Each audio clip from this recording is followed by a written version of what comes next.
전북도 보건당국은 6일 고창군에서 신종 코로나 바이러스 감염증 확진자 4명이 추가 발생했다고 밝혔습니다. 전북지방경찰청이 오는 10일까지 청소년 선도 보호 활동을 진행합니다.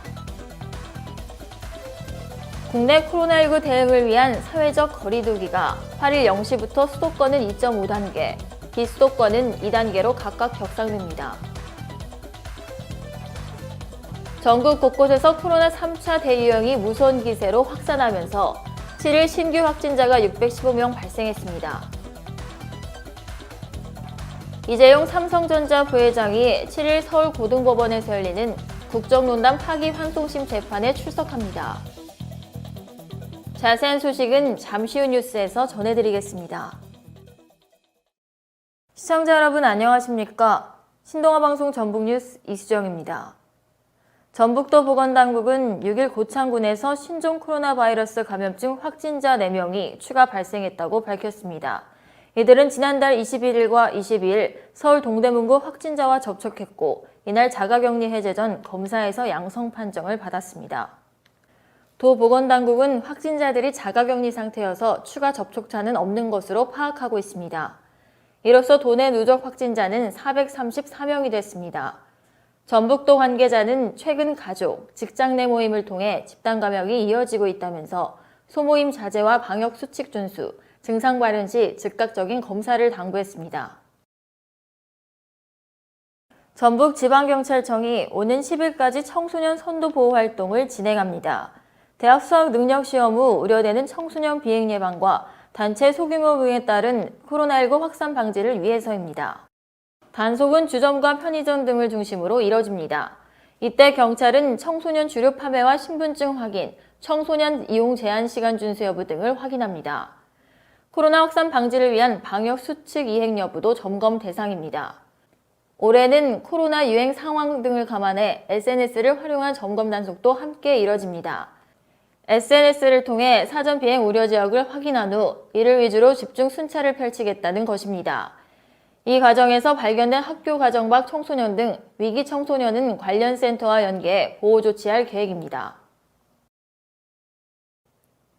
정부가 신종 코로나 바이러스 감염증 재확산 대응을 위해 수도권의 사회적 거리두기 단계를 기존 2단계에서 2.5단계로 격상하기로 했습니다.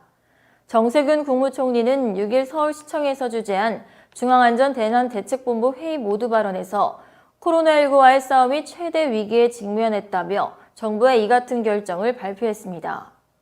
2.5단계가 되면 유흥주점 등 5종의 유흥시설 외에도 노래연습장, 실내 체육시설의 운영이 중단되고 상점과 마트, 백화점, 영화관, PC방 등은 밤 9시 이후 문을 닫게 됩니다. 이번 거리두기 단계 격상은 연말까지 3주간 시행될 방침입니다.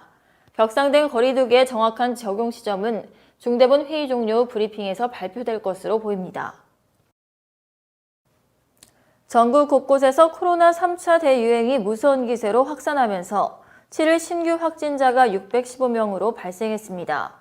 평일 대비 검사 건수가 대폭 줄어든 주말임에도 전날 확진자가 역대 세 번째 규모인 631명을 기록한 데 이어 이틀 연속 600명대를 넘어섰습니다.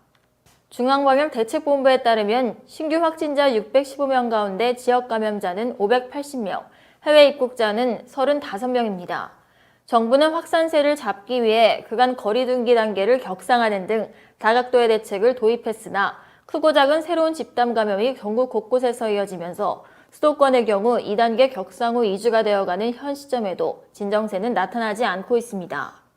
박능우 중앙재난안전대책본부 1차장은 이날 정부 서울청사에서 열린 중대본 회의에서 유례가 없는 규모로 수도권은 이미 코로나 전시 상황이라며 지금 추세라면 1, 2주 뒤에는 일일 확진자가 1000명을 넘을 수도 있다는 비관적 전망이 현실이 될 수 있다고 말했습니다.